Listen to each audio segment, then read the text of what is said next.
আমি মুসলমানদেরকে ভয় পাই। আমার এক বন্ধু ছিল, সে মুসলমানদেরকে খুব ভয় পেত। সে বলতো, মুসলমানদের মহল্লায় কখনো গিয়েছিস? একটা গম্ভীর ভাব, এক অজানা শ্বাসরোধ করা ভয়। অদ্ভুত না?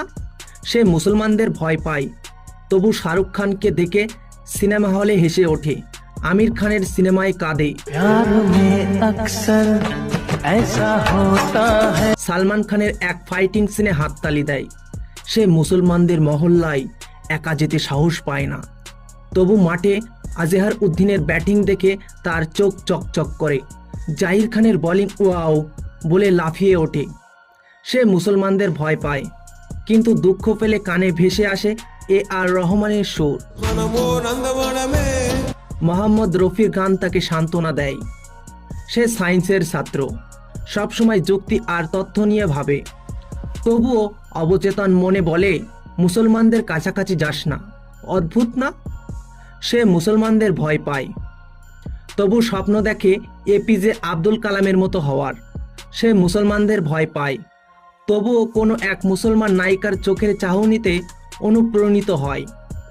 সে মুসলমানদের ভয় পায়, তবু ভাবে নামাজের সেই দৃশ্য কেমন সুন্দর। সবাই সামনে কাঁধে কাঁধ মিলিয়ে দাঁড়িয়ে থাকে, কোনো বড় ছোট ধনী গরিব জাত বর্ণ নেই, সবার মাথা একই দিকে নত হয়। ভয় আসে অজানা থেকে, ভয় আসে দূরত্ব থেকে। আমাদের চারপাশে যাদের ভয় পায়, তাদের মধ্যেই লুকিয়ে থাকে শাহরুখ খানের হাসি, রহমানের সুর, কালামের স্বপ্ন। আমাদের ভয়ের দেওয়াল যদি একদিন ভেঙে যায়, হয়তো তখনই বুঝবো যে মানুষগুলো ভয়ে সরে গিয়েছিলাম, তাদের মাঝেই ছিল আসল আলো। একদিন হয়তো সে নিজেই বুঝবে, সে আসলে মুসলমানদের নয়, নিজের ভেতরের অজানা অন্ধকারকে ভয় পায়। সে নার্গিস আর মধুবালাকে ভালোবাসে, সাদা কালো সিনেমার সেই সরল হাসি, সেই কাশ্মীরি চোখের ভাষা। কি অদ্ভুত! আজকের রঙিন জীবনে মুসলমানদেরকে দেখে সে ভয় পায়। 26শে জানুয়ারি টিভিতে বাজে, সারে জাহাঁ সে আচ্ছা হিন্দুস্তান হামারা।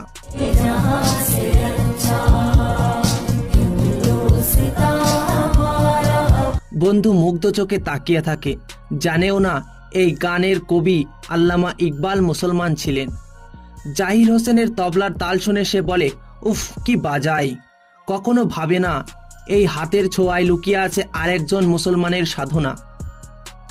বন্ধু আমার যখন গভীর প্রেমে ডুবে যায়, তখন সে বলে, একদিন তোর জন্য তাজমহল এনে দেব।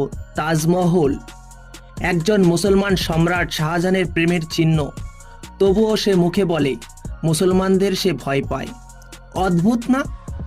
সে নার্গিস মধুবালাকে দেখে ভালোবাসে, তাজমহল দেখে ভালোবাসে, ইকবালের গান, জাহিরের তবলা সবই তার হৃদয়ে জায়গা করে নেয়।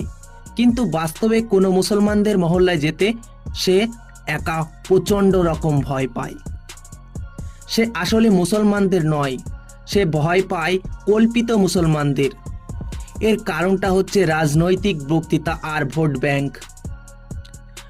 ভগবানের বানানো মুসলমানদেরকে সে ভয় পায় না। ভয় আসে মানুষের ভেতর থেকে, ভয় আসে নেতার মঞ্চের বক্তৃতা থেকে, টিভির স্ক্রলিং লাইনের চিৎকার থেকে। বন্ধু হয়তো জানে না, তার অবচেতন মনে আসলে মুসলমানদেরই ভালোবাসে, কিন্তু ভয় পায় সেই কল্পিত মুসলমানদের, যাদের মুখ নেই, মন নেই, আছে শুধু ভয়ের রং মাখানো রাজনৈতিক পোস্টারে। একদিন যদি এই পর্দা সরিয়ে ফেলো, দেখবে সাদা কালো পর্দায় নার্গিস আর পাশের মহল্লার নার্গিস দুজনেই আসলে একই মানুষ।